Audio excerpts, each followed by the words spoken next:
حضرت ابو امامہ باہلی رضی اللہ عنہ نے حدیث بیان کی۔ انہوں نے کہا،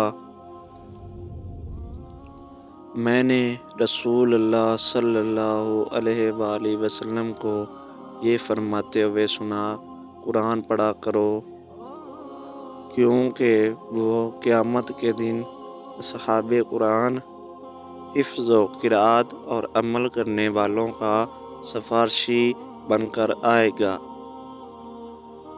دو روشن چمکتی ہوئی صورتیں البقرہ اور آل عمران پڑھا کرو، کیونکہ وہ قیامت کے دن اس طرح آئیں گی جیسے وہ دو بادل یا دو سائبان ہوں، یا جیسے وہ ایک صید میں اڑتے پرندوں کی دو ڈاریں ہوں۔ وہ اپنی صحبت میں پڑھنے اور عمل کرنے والوں کی طرف سے دفاع کریں گی۔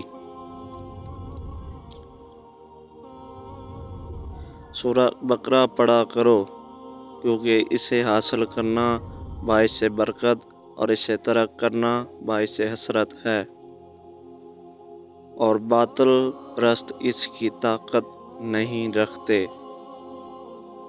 معاویہ نے کہا، مجھے یہ خبر پہنچی ہے کہ باطل پرستوں سے ساحر جادوگر مراد ہیں۔